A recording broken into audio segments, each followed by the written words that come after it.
मामला तो तब बताऊं ना, ये इन्होंने सर्च वारंट लेकर इस प्रीमिसेस में सर्च करना है। ये खाचरियावास हाउस है, इनको शर्म नहीं आती। भारतीय जनता पार्टी के सबसे बड़े नेता भैरव सिंह शेखावत के छोटे भाई लक्ष्मण सिंह जी शेखावत का मकान है, प्रताप सिंह खाचरियावास का मकान नहीं है ये।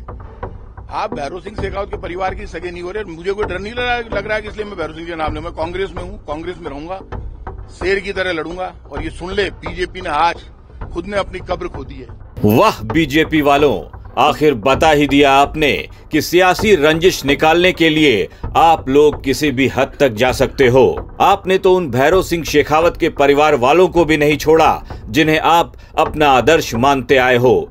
कम से कम ईडी भेजने से पहले ये तो देख लिया होता कि आखिर ये घर किसका है।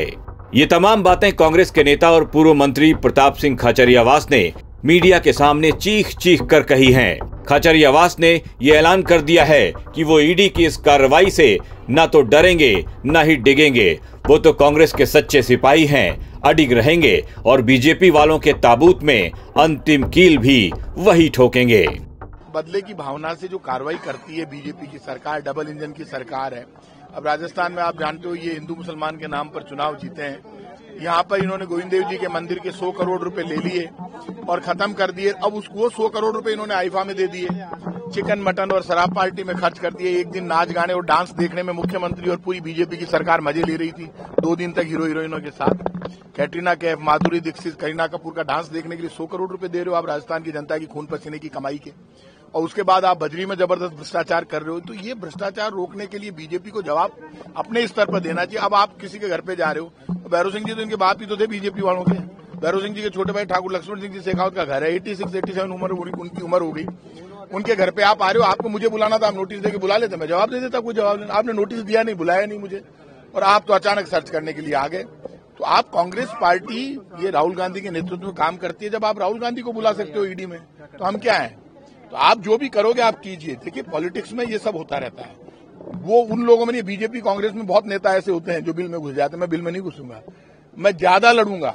शेर को आप सवा शेर बना रहे हो और कुछ नहीं कर रहे, मेरा नेचर है ये। अब बीजेपी सरकार के जुल्म से, दादागिरी से, तानाशाही से डर नहीं सकते। जवाब तो मिलेगा। अब क्या यहाँ बजरी में जबरदस्त भ्रष्टाचार हो रहा है। बीजेपी के बड़े नेता, केंद्र के नेता मिले हुए, रोज की 10 करोड़ रुपए की बजरी निकाल रहे हैं। उनके दर्द ही हो गया। प्रताप सिंह हमारे मामले उठाता है तो वो तो मैं उठाऊंगा हमेशा, चाहे कुछ भी कर ले ये लोग।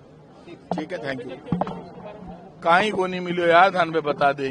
जब मिले हो तो मैं 12 तोड़ना हो तो माई नहीं हो तो यार। बड़े नेताओं ने ट्वीट भी किए हैं, अशोक गहलोत जी ने। पूरी कांग्रेस पार्टी जितनी है वो सब एक है, चाहे वो राहुल गांधी जी हो, चाहे वो ये रघु जी यहीं पर खड़े हैं, ये राम सिंह जी खड़े हैं, अभी पहले हमारे कांग्रेस के तमाम नेता खड़े हैं, विक्सा खड़े थे, तिवारी जी खड़े थे, अशोक गहलोत जी, सचिन पायलट जी, जूली जी, डोटासरा जी, राहुल गांधी के नेतृत्व में सब काम करते हैं। तो सब पूरा परिवार एक है। उसमें कांग्रेस पार्टी क्या करे? कांग्रेस पार्टी को तो पाछे पड़ा है कि कैसे भी ये तो कांग्रेस मुक्त भारत बनाना चाहते हैं। लेकिन कांग्रेस मुक्त भारत बनाने के बाद क्या भारत को लूटोगे क्या, मारोगे क्या लोगों को?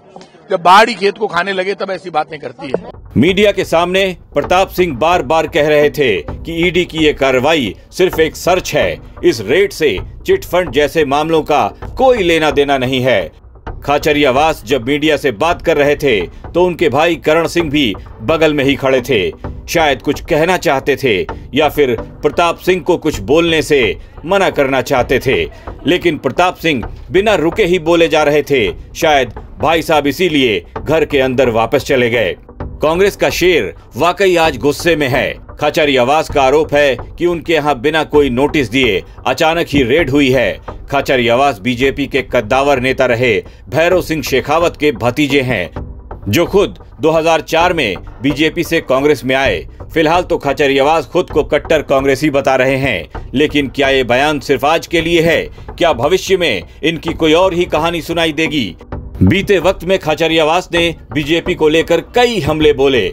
जब बीजेपी सरकार ने आईफा करवाया तो खाचरियावास ने इसे लेकर बीजेपी पर काफी निशाने साधे। यहाँ तक कि उन्होंने दिया कुमारी को लेकर भी विवादित टिप्पणी कर डाली। खाचरियावास लगातार ये कहते रहे हैं कि बीजेपी ने आईफा के जरिए 100 करोड़ रुपए का घोटाला किया है। अब लोग कह रहे हैं कि क्या ये उन्हीं बयानों का असर है जिसका अंजाम अब प्रताप सिंह के साथ उनके भाई भी भुगत रहे हैं। अब खाचरियावास के यहाँ ईडी का सर्च ऑपरेशन चल रहा है। आरोप लगता है कि सरकारें केंद्रीय एजेंसियों का दुरुपयोग करती हैं। अब न जाने ईडी वालों में ऐसी क्या खास बात है कि जिस पर भी उनका डंडा चलता है वो चोट खाते ही मरहम की तलाश में बीजेपी के दरवाजे तक पहुंच ही जाता है।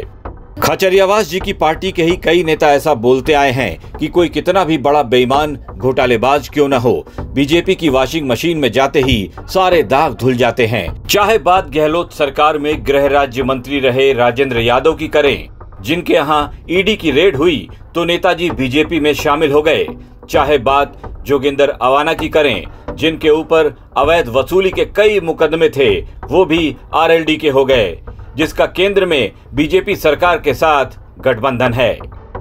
ब्यूरो रिपोर्ट, राजस्थान तक।